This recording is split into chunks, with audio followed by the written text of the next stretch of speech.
Hey, what's good, everybody? It's your boy Trav from Podcast Leveling Up with Benjamin Banks, and I'm here with my right hand man, Rebellious D. What is happening, What is good, my brother? man? Actually, I know what's good, Trav. I wanted to ask you if you and the girls want to come down and meet me and the family at the midnight mass tonight. At the midnight mass, man. We gonna pass. Maybe next year, maybe next Easter. Yeah, maybe. We'll see you down there. Yikes! Before we get into this, yikes! Oh man, but Yep. hey man, we gotta get Banks on these horror dramas. Yeah, man. I don't know what I thought. Just for those out there, we are reviewing Midnight Mass. That's right. Netflix limited series. Like, follow, subscribe to the channel, and thank you for watching. But Trav, I just want to start by saying I thought that this was phenomenal. I thought it was slow at first. It's like, where are we going with this? Is this going to be a cult? You know what I'm saying? Mhm. And it kind of blended two different horror genres into one in a way. And I thought it was phenomenal. Yeah, I knew it was gonna be. I mean, you could just look at the title and see Midnight Mass. You know that it's gonna be some religious, scary stuff. Yeah. Yep, for sure. For sure. That's why I was like, you get your boy Riley gets introduced, which I love not the animation, but the practical they used for, Riley is a troubled young man. He has the drunk driving, right, and kills a young lady. And these are events that lead up to him being released. He comes back to his hometown, and all this stuff is in the past. You see it through flashbacks. And I love the way they made her look. Like every time he's trying to sleep, all he can see is her. Mm-hmm. Yeah, and then I just want to skip around just real quick because I loved how it played out when he made the choice to show Aaron, or to prove it to her, and then you get the transition and blending between like silence and music, and then he sees the girl, and now she's in all white. She's in I love that scene. Yeah, I thought, and then it goes back to Aaron, and she's screaming. Yeah, dude, well done. I thought that was one of the best shots in the whole show. Yeah. Take it. You can take it back. No. Because what's it called? I didn't expect a vampire spin on this series. Yes. You know what I mean? And I like what they did with it. Right? It's not. It's like a gargoyle type of vampire. Yeah, and it wasn't. I loved how they disguised it. I'll say, Mhm. like, you don't know that's what's happening until you might have your suspicions who this guy is when he comes and shows up to town. Was it Father Paul? That was what he was going by. This is what it. Yeah. Well, what's it called? That's what he's going by, but he's actually Saint Pruitt. Right. And I thought that was phenomenal. It was just a lot of good disguise and misdirection through the first 3 episodes. Yeah, probably. Yeah, the because first 3. I don't think you still don't know what he is. I thought that it was just well done. And like you said, it's kind of vampire-esque. And I thought it was a good misdirection because it's like, he's like, this guy, he meets an angel and he's telling the story, but it's like, dude, that's a vampire, bro. Right. Clearly. And it was just fun. They never really announced it. You know what I'm saying? And even the people in the town never even, they had the symptoms. Right. But yeah. And that's the other cool thing is, again, there's no human emotions involved with this creature. There's just a lot of vampire characteristics. Can't go out in the sun, surviving off blood. Yep. The symptoms are there. Yeah, but this creature can't talk. You know what I mean? It's not, he's not, you can't chill with him. He can't disguise himself. He's just this creature. And when, they finally get the reveal of him coming in the Catholic gown, and they're freaking out. And they see this thing, and oh man, it's such a good reveal, and they did such a good job on how he looked. Like I said, it's very gargoyle. Like that's the thought that came to mind. But also too, so going to the Father Pruitt stuff, aka Father Paul. Father Paul. He shows up with what do they call this? The trunk? The trunk. Okay. When he shows up with the trunk, chest? Yeah. I'm just assuming that this guy murdered. This is my thought process as I'm going through the story. I assume he murders him. He might be in this trunk, he might not be, but it's heavy. There's something going on with this trunk, and this guy's not who he claims to be. And then when you get a couple episodes in and you get the reveal that, he was suffering from dementia and all this stuff, goes to Jerusalem, encounters this vampire, and it gives him this new life. And now he wants to share that new life with his loved ones. It's just such a good story because there's no villain. No, not really. And I think I'm glad you brought this point up because I felt like it was a great, like I mentioned a minute ago, but misdirection. Yeah. And I think it's just, it turns out that the way this story works is like, in a lot of medieval stuff, it just depends on what side you're on. You know what I'm saying? And it's like you had the Father Pruitt reveal, and then the people were just so behind this guy, even when I don't think they actually, outside of Beth, I don't think that he tells a lot of them who he actually is. Like the doctor's mom remembers him based on her memory. She knows who he is. Right. But it's like he never comes out and says, I'm Father Pruitt. I don't think there is a scene like that, is it? Where he outright at the end when he's doing the mass and he's about to reveal to everybody, we're gonna kill ourselves and be reborn. Yeah. And you guys are gonna get to live this flourished life and it's a miracle. Yeah, and they're just behind him. You know what I'm saying? Almost to the very end. That's how it is though in these that's what I love about the small community. What they said there's like 168 people left on this island now because of the oil spill that had driven out all the people and there's no work. So it's when you get in the small, and they're on an island. Yeah, you're looking for hope in a way. You know what I'm saying? You don't know anything else. Dude, the only reason you go to this island is because you live on this island. Yeah, you know what I mean? Exactly. So everybody knows each other's business. They went to school together. And there's so many intertwining stories, bro. Correct. I think that it's like, I think I was a little judgmental going into the first one because I'm like, okay, where is this going? It's like, because you're getting Riley's, his demons, but it comes to find out you get a bunch of it from all different characters, whether it's Aaron, Riley, is his name John? He was the drunk who shot the girl. Yep. It's Joe. Is it Joe? Yeah, Joe. Excuse me. Good, correct. And it's just like you get to know these people very quickly, and it's like I thought that the length of the episodes and the character backgrounds, it all fit neatly together with a bow by the end of it. Because it's like why these people are the way they are and stuff like that. And then you get what's the sheriff's name? They were calling Sharik. Sharik is what they were calling, but that was supposed to be a joke. Yeah, yes. Instead of sheriff, Sharik. Instead of sheriff, they were calling him Sharik because as a racist jab or whatever. Yeah, but his name's Hassan. Sheriff Hassan. Yes. It was Sheriff Hassan. It's funny because my son in his Taekwondo class, one of the other black belts, his name's Hassan. Right. And it's just funny. It was like an immediate point out. It's like, hey, you can't watch this, but. And I like how Mike, he kind of does what Scorsese does. He uses a lot of the same people, including his wife, Katie Siegel. Okay, now Mike Flanagan. Right. Where do I know that from? Well, so he's now being deemed as the new face of horror.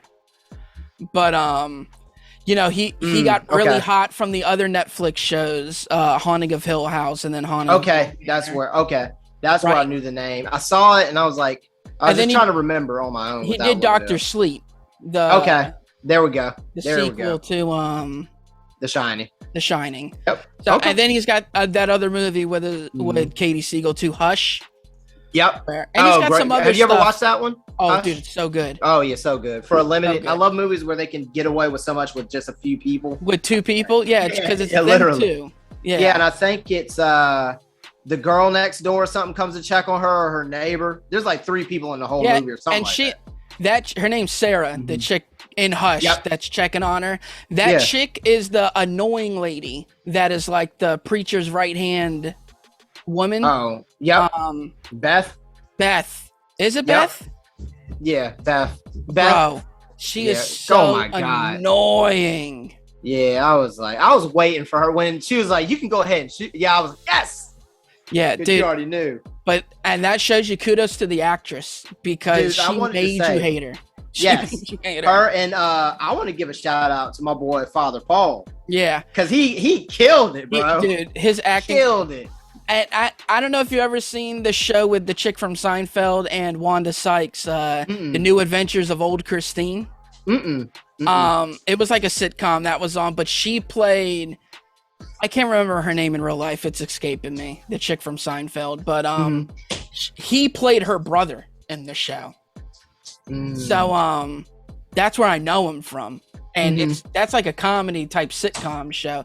So it's crazy to see how great of an actor killed it. Yes, yeah. I really enjoyed his performance the whole way through. It's so because it's so believable. You know what I mean? And like you talked about, you said all these characters had pretty much all the characters. You got their stories, right? Yes. You got Aaron. You know, Riley. With the whole pregnancy and stuff like that, and her escaping her abusive husband, and Riley really never connecting with his dad and leaving this small town to go and try and make it in computer programming, and ends up going to prison. He's got his demons, and then the sheriff coming to town because he was ran away of the 9/11 thing, and all that's wild when you get his. And it was just like that's constantly him trying to prove itself to these people, and it was just like the disconnect. Also, Riley and his father, I really enjoyed those scenes from a acting standpoint, because it was like you kind of felt the disconnect. Yeah, and just the way they pull it off, the family in general, I thought it was fun. And the show's so well written that you get the apology on the boat from Riley's father, but then as soon as Riley disappears and leaves these notes, he immediately goes back to his previous feelings towards Riley, where he's on a bender. He's a piece of shit. Yeah, judgmental. Pretty much. He's judgmental. Yeah, just turns on him again. Yep. I mean, and it was just like my man Riley wrote the note for Father Pruitt. He's just like, remember, we all turn back to dust or something like that. Yeah, it said dust we are. Dust we are and dust will be, or something like something with dust. Hey, whatever it was, it hit home because my boy crumbled it. That's the other thing too, man. Two things I want to bring up is the conversations between Riley and Aaron on her couch the night before that situation happened. Such a deep and really, really good conversation.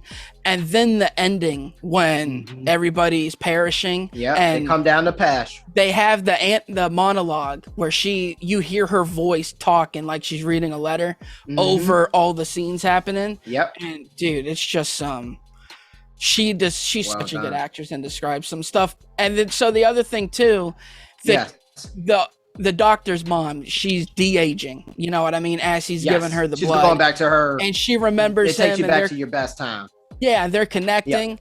Yep. When she comes in and she does the quiz, like, what's your name? Who am I? When she says, who's my father? And she paused and then said her dad's name, I knew that Father Paul was her dad.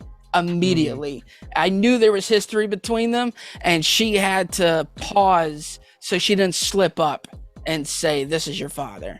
Yep. You know what I mean? So, and then it goes back again to this man's a priest and committed one of the ultimate sins. He had a child out of wedlock when he's supposed to be celibate because of his he gives himself to God. Yeah, his relationship with God. So it's full circle, like all these sins. No matter what, dude. Oh my God, I love that. So well written. Yeah, the closing was just amazing. How everybody was like, "Will you forgive me?" and stuff like that. And, yes. What's his name? Sturgis. Was that the big guy that was doing all the? He was like the beard. Yeah, he was like the muscle guy, basically for the for the church. Yeah, pretty much. He was the island utility guy. Yeah, utility guy. Yeah. And I thought it was just cool how he's just like everybody's just kind of repentant and stuff like that. And it was just very emotional. And it was just, I love the conclusion. Now, one thing I want to ask you, Trav, is what exactly does the term limited series mean? Do you know? Because that's what it's categorized as. Yeah. Limited series is just you're getting X amount of episodes and that's it. It's not a season episodic show. Okay. It's a one. So it's kind of announced. It's a one-off. Okay. like a limited comic series. Yeah, like Queen's Gambit. That was only what it was, and a lot of HBO Max shows are like that too. But yeah, that's pretty much what Mike Flanagan does when he makes a TV series. He tells his story, and then that's it. He's not trying to let this thing go milk it, bro. Yeah. He's telling his story, and he has a new one coming out called The Midnight Club. Interesting. So pretty much Netflix is Mike Flanagan is Netflix go-to horror guy right now. So he has a new one coming out called The Midnight Club. Now, do you think it'll be any connection to this? Yeah. No, because what's it called? The story for The Midnight Club is it's a bunch of old people in a retirement home, and every night they get together and tell ghost stories. And they make a promise to one another that whoever dies first will still be with them as they're telling these stories. And then that's where we're going to get the show. That sounds fun. Bro, it's going to be so good. Another thing too, a small detail was in the movie Hush, she is an author. She writes books. She's a very famous author. Her book that she has that was so famous, the last one that was so successful, and now she's trying to write this new book to match that level, was called Midnight Mass. And it's just, I thought it was a cool nod. Like, they were going to name that show. My man. Yeah. I mean, I thought it was phenomenal. I do like Aaron's kind of sacrifice. Even Sheriff, the sheriff, how he's like, they're just burning, they're doing what they can to make sure that this doesn't spread. And I really appreciated the end of this because it was like I said, all throughout this, they never treated it as a vampire thing. Yeah. Which was also what was it called? Was it Bright Red or Banks and I reviewed a vampire flick. Oh yeah, was it German? It was a German movie, something dark. Yeah. Oh God. But yeah. Oh, Bright Red Sky. There you go. Bright Red Sky. Yeah, but they never. Yes, it was a vampiric virus that was going around. The mother had it, but once again, it was another spin on a vampire kind of thing. Yeah. Like it was never announced. That's not what she thought she was, and it was like she was doing everything she could. She was treating it like a disease. Like whereas she lost her hair and her ears got a little pointier, she was disguising it. She would wear wigs. She wore fake teeth to hide the fangs. And I thought these two are two really good different spins on a vampire. Yeah, you know what I mean? It's more about it being a contagion. Like that. Yes, correct. You know what I mean? Than it more is of a virus than anything. Yeah, than it is your typical Blade underworld vampire. Yeah, I was looking for Wesley to come walking out of the fire and then take that bad boy home. But yeah, Trav. But yeah, I mean, I feel like I've pretty much said everything about this piece. Man, it's phenomenal. I would definitely be rewatching this sometime in the month of October. Absolutely, I'm gonna make it a point to. Yeah, I love Mike Flanagan. If you haven't seen it, get on it. Yeah. Oh yeah. When you started naming the stuff, I was like, yeah, I've seen a good deal of this guy's stuff. So yeah. Thanks. So yeah, I mean, me personally, I'm not trying to come. I'm gonna sound like Banks right now, but bro, I'm giving this a 10 out of 10, dude. It was super. I'm gonna rock with you. It was just super solid, bro. And this is kind of what I'm into right now in my life, where I like these artsy horror dramas, not so much the jump scare horrors. No, I mean, if you talk to a lot of people, especially like horror podcasters and YouTubers, it's like a lot of people feel kind of distasteful, and they feel the jump scares are cheap, and it's like a situation where less is more. And I'm definitely right there with it. It's like, that's not really artistic at all. You're taking the sound out and bringing it right back. You know what I mean? Yeah. And I will say this with this, anytime that vampire, he went from here real quick, bro. That would get you.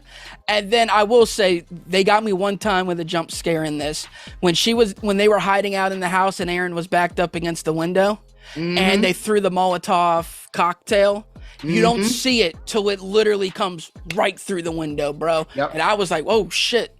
Yeah, I wouldn't say it got me, but all I knew was when my man flapped them wings at one solid time, he was snatching somebody up. Oh, that was the other thing too. I like how they show him trying to fly away, but he's struggling because but they never show him perish. So it gives it that open end of They even talk about it on the boat. It's 30 miles. I doubt he's gonna make it, but did he make it? Because you don't see him go. Yeah. Because, hey, if I ever see anything come up, Mike Flanagan 10 years later, I'm on it. Hey, if he comes back, I'm on it. So. Yeah, man. So, hey, this getting the approval from your boys right now. Oh, yeah, no question. So, yeah, if you're done, man, I'm finished, man. Why don't you go ahead and let everybody know where you at? That's all I got, Trav, and with pleasure. You can find me at rebellious_D23 at Instagram.com. Hey, and Trav, if they looking to miss the Midnight Mass and they looking for a good time, where can they find you at? Hey, bro, they can find me at the house chilling. And then they can find me at on the Instagram at ZK Audio and on the Twitter at TRAVIOSZK. And I'm also on Letterboxd. And you can find our podcast, Leveling Up with Benjamin Banks, every single Tuesday on every single podcast platform. On Friday on the YouTube, that's at Leveling Up Banks on Facebook, Instagram, Twitter, YouTube, Patreon, you name it, we on it. We got it. Hey, I appreciate it, man. Thank you for doing this. Like, follow, subscribe. Thank you for watching. Peace. Thanks again, everybody, for watching another episode of Leveling Up with Benjamin Banks. Make sure you like, follow, subscribe to the channel. Podcast, we got that too. Make sure you give us a thumbs up and hit that bell for further episodes and notifications. Thanks a lot to our patrons. And if you don't mind, join the Patreon. We'll be having new specials coming up soon.